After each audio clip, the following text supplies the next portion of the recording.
دریدانەکە مژەویدا پشتی بەرزەبوونا ڕۆژنامەوانێکی سنوورێ قەزا ئەمێدیە بوو دەمێ چەند ڕۆژە شەڤە بووری تەرمێ شکری زەینەدین ڕێکانی وێنەگر و پەیامنێرێ کەناڵی KNN li devera nêrwe û rêkan ya sunûrî hatiye dîtin û paşan hate veguhastin bû nûjdarî dat li Duhokê û birayekê vî rojnamevanî jî aşkera kir beriya niha gef ji layê dezgehên Emniyayê li birayê wê hatine kirin lê dibêjît ev rîdane qeza û qeder bûye. Ev cihê vê spêdê saet 6 spêdê me dayerekê vê befrê û vê sarmayê dibêjin boranê wê deverê codeka xweş nebû yanî seyrê debil nebûn em neşim çûne şnîka piştî pêya em ê jihel çûye hemî jihelî saetek û nîva em yê çûyî xir jihelî û bey bêndan yanî me leskê ku bîne xwe ji ber xelkekê me zanî çavereyî me ne. Kurê vî rojnamevanî ew ê hatiye kuştin dibêjît me belge hene û li berdestê me ne ku beriya niha hêzên Emniyayê çendîn caran gef li babê wa kirîne. İşte wareqetiyet asayişê seyrê da ceboya ferekirî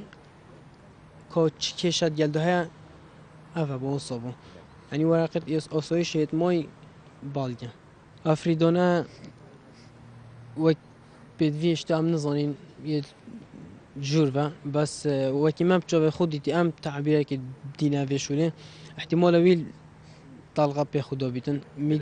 belê bêdestî mîdya hata ragihandin elesiyata tîrorkirin her çawa bîtin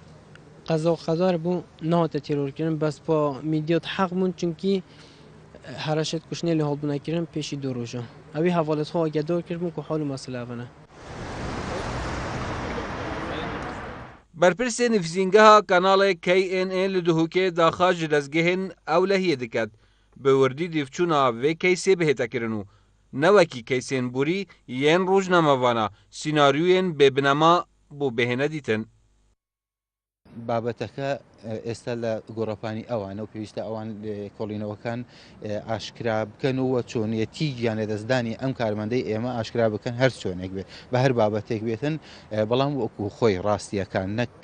دروستکردنی سیناری وەکۆی لە ماوە ڕابرد و بینیمانە چەندین جاریاخ و چەندین کەیسی هەڵواسراومان تاو کێستا هەیە بە سیناری جۆرا جۆریان بۆ دروستکرایانی هەڵواسراوی ماونەتەوە نمونەی ویداد حوسێن دوای زیاتر لە 100 ڕۆژ ئێستاشدا کەس لەسەری دەستگیر نەکرێەوە خۆت کەیسەکەیەک لای نەکراوەتەوە بۆیە وەکو بەڕێستان ئاگدارن ڕۆژنامە نووسان هەمیشە کە ژیانە لە مەترسیدایە ئەم بابەتێک کە ئێستاش ئێمە کە گومانمان وایە بابەتەکە تیرۆرە چونکە ئەم برادەرەی ئێمە بە شێوەیەکی بەردەوام هەڕەشی لەسەر هەبووە وەکو خۆی لە ماوەی ڕابردوو 2000 هەفتەی ڕابردوو بۆ خۆی باس کردومە و کوڕەکەی کە باز دەکات ئێستا باسی کرد و هەروەها لە ماوەی ڕابردوو عایلێشی باسییان کرد. Li goreyê gotina kesûkarên rojnamevan Şükrî Zeynedîn Rêkanî beriya niha dezgehên Emniyayê yên deverê gefên dijwar li rojnamevanê navbirî kirîne û daxa jêkiriye dest ji karexûyê rojnamevanî berzet lê ew razî nebûbû. Beya Ramedî Badînan Sat Duhok.